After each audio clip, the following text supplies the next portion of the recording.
बड़ी खबर भोपाल से, जहां मुकेश मल्होत्रा मामले पर कांग्रेस की प्रेस कॉन्फ्रेंस। जी हां, एमपी कांग्रेस अध्यक्ष जीतू पटवारी ने प्रेस कॉन्फ्रेंस की है। निर्वाचन शून्य होने के मामले में सुप्रीम कोर्ट जाएगी अब कांग्रेस। मुकेश मल्होत्रा के खिलाफ बीजेपी ने साजिश रची है, ये जीतू पटवारी ने कहा। जीतू पटवारी ने यह भी कहा कि आदिवासी विधायक को बीजेपी बर्दाश्त नहीं कर पाई और न्याय व्यवस्था पर भरोसा है, मुकेश मल्होत्रा फिर चुनकर आएंगे। विजयपुर की जो चुनाव की जीत थी वो लोकतंत्र को ताकत देने वाली और भारतीय जनता पार्टी के जो षड्यंत्रकारी सोच विचार कारनामे उनको धत्ता बताने वाली थी। ऐसे में एक आदिवासी विधायक सामान्य सीट से चुन के कैसे चला गया, भारतीय जनता पार्टी को ये नागवारा गुजरा। आप देखो कि बीजेपी की जो सोच है, नरेंद्र मोदी की जो सोच है, जो इनका मूल चरित्र है, वो संविधान विरोधी है, लोकतंत्र विरोधी है। मुकेश मल्होत्रा का चुनाव हार और जीत कोर्ट से जिस तरीके से निर्णय हुआ, आश्चर्यचकित थे लोग। कोर्ट में एक न्यायालय पे जो भरोसा है उस पर भी इस तरह का फैसला प्रश्न चिन्ह खड़ा करता है। धन्यवाद देता हूं माननीय सुप्रीम कोर्ट पे, न्याय की इस व्यवस्था पे हमें भरोसा है और हम आज ही अपील दायर करेंगे, उसकी कानूनन प्रक्रिया।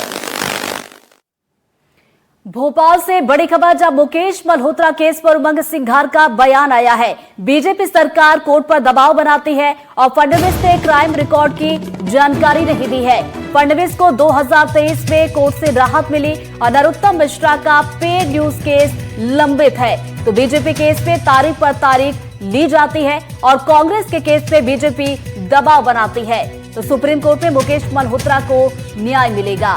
मुकेश मल्होत्रा का ये केस, जिस पर उमंग सिंघार का ये बयान आया है। नेता प्रतिपक्ष उमंग सिंघार मेरे साथ मौजूद हैं। मुकेश मल्होत्रा के मामले में कांग्रेस पार्टी सुप्रीम कोर्ट जाने की तैयारी कर रही है, क्योंकि विधायक दल के नेता भी हैं। तो ऐसे में क्या रणनीति इसको लेकर बातचीत करते हैं। सर, सदस्यता शून्य हुई है, अब तक के जितने मामले आपने इस तरीके से देखे हैं, क्या कभी ऐसे प्रत्याशी जो दूसरे नंबर का रहा उसे सीधा कोर्ट विजयी कर देता हो? क्योंकि आप एक राजनेता के तौर पर एक लंबा अनुभव रहा है, तो कैसे कितने ऐसे केसेस आपने देखे और कांग्रेस पार्टी का आगे क्या रणनीति है? देखिए, मैं समझता हूं कि जिस प्रकार से भारतीय जनता पार्टी की सरकार और चुनाव आयोग या कोर्ट पे दबाव बनाती है, तमाम ऐसे मुद्दे हैं। चाहे सबसे बड़े देश के प्रधानमंत्री का मुद्दा रहा, जिन्होंने अपनी पत्नी के बारे में हलफनामा में जानकारी नहीं दी थी, तो किस प्रकार से कोर्ट से उनको रिलीफ मिली। मुख्यमंत्री महाराष्ट्र के देवेंद्र फडणवीस, जिनने अपने अपराधी के प्रकरण की जानकारी नहीं दी, लेकिन 2023 में उनको बरी कर दिया गया।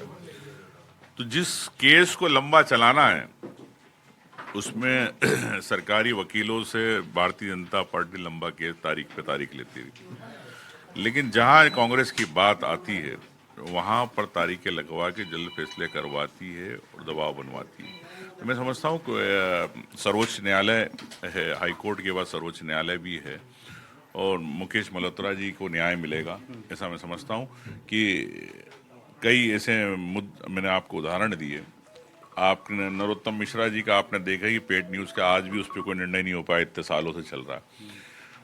तो आप समझ सकते हो कि भारतीय जनता पार्टी किस प्रकार से न्यायपालिका पे दबाव की राजनीति करती है। अगर इन्होंने आपराधिक जानकारी मुकेश मल्होत्रा ने छिपाई है, कोर्ट ने सीधे सदस्यता शून्य की और एक नया कैंडिडेट को सदस्य घोषित किया, तो आप क्या चाहते हैं? क्या दोबारा चुनाव हो या फिर उन्हें ही पद पर रखा जाए? कोर्ट में आप लोग सुप्रीम कोर्ट में क्या दलील देने वाले? सामान्यतः यही होता है कि अगर इस प्रकार की कोई बात होती है, जितने पूर्व में निर्णय आए, इसमें या तो शून्य चुनाव को घोषित किया जाता है माननीय कोर्ट के द्वारा, या फिर जो डिसमिस की जाती है एप्लीकेशन। तो लेकिन दोनों स्थिति में विपरीत निर्णय आया है, तो निश्चित तौर से अधिकार बनता अपील का, अपील करेंगे, यही कांग्रेस की रणनीति रहेगी। एक इसके इतर सवाल है, आपने कहा कि आदिवासियों का अलग कोड होना चाहिए, किस संदर्भ में बात कही गई है और क्या जरूरत आपको महसूस होती है कि अलग कोड आदिवासियों को होना ही चाहिए? देखिए, मैं समझता हूँ कि आज़ादी के पहले भी आदिवासियों का अलग कोड था जो मूलवासी है उनको लेके अंग्रेजों के समय कोड था और वो कई सालों से हमें कोड उसमें मिला भी। और अगर मैं रीति रिवाज की बात करता हूँ आदिवासियों को, तो हर धर्म अपने अपने रीति रिवाज करता है। तो आदिवासियों को अपने रीति रिवाज और संस्कृति की और धरोहर की रक्षा करने के लिए अगर कोड मिलता है, जब पूरे विश्व के अंदर उनको है, तो हमारे देश के अंदर क्यों नहीं। मैं समझता हूँ कि पूरे जब विश्व के अंदर ये है कि मूलवासियों को एक अलग से प्राथमिकता दी गई, यूएन ने भी कहा, आपने पता ही है सब, तो हमारे देश के अंदर भारतीय जनता पार्टी आदिवासियों को कोड क्यों नहीं देना चाहती। इसका आशय ये है कि आप ये चाह रहे हैं कि जैसे हिंदू, मुस्लिम, सिख, ईसाई का अलग अलग धर्म का कॉलम है, वैसे आदिवासियों का अलग कॉलम हो।